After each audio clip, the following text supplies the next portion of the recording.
حضرت عائشہ رضی اللہ تعالیٰ عنہ سے روایت ہے کہ رسول اللہ صلی اللہ علیہ وسلم نے ایک آدمی کو ایک لشکر پر امیر بنا کر بھیجا، چنانچہ وہ اپنے ساتھیوں کو نماز پڑھاتا اور اپنی قرأت ہر رکعت میں قل ھو اللہ احد پر ختم کرتا۔ جب یہ لشکر والے لوٹ کر آئے تو انہوں نے رسول اللہ صلی اللہ علیہ وسلم کو بتلایا۔ آپ صلی اللہ علیہ وسلم نے فرمایا، اس سے پوچھو یہ ایسا کیوں کرتا ہے؟ چنانچہ انہوں نے پوچھا تو اس نے کہا، اس میں رحمان کی صفت ہے، اس لیے میں اسے زیادہ پڑھنا پسند کرتا ہوں۔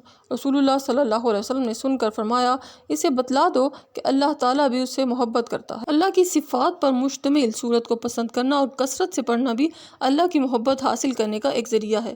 امام کی اگر کوئی غلطی سامنے آئے تو خود ہی اس کی اصلاح کرنے کے بجائے اس کے کسی استاد یا بڑے کی طرف رجوع کرنا چاہیے، کیونکہ ضروری نہیں کہ آپ جسے غلطی سمجھ رہے ہیں وہ واقعی غلطی ہو۔ حضرت ابو عبداللہ طارق بن عشیم رضی اللہ تعالیٰ عنہ سے روایت ہے کہ میں نے رسول اللہ صلی اللہ علیہ وسلم کو فرماتے ہوئے سنا کہ جس شخص نے لا الہ الا اللہ کہا اور اللہ کے سوا دوسرے معبودوں کا انکار کیا تو اس کا مال اور خون محفوظ حرام ہو گیا اور اس کے باطن کا حساب اللہ کے ذمہ ہے۔ اس میں دو چیزیں بیان ہوئی ہیں جس کے بغیر توحید مکمل نہیں ہوتی، صرف اللہ کی معبودیت کا اقرار اور غیروں کی معبودیت کا انکار۔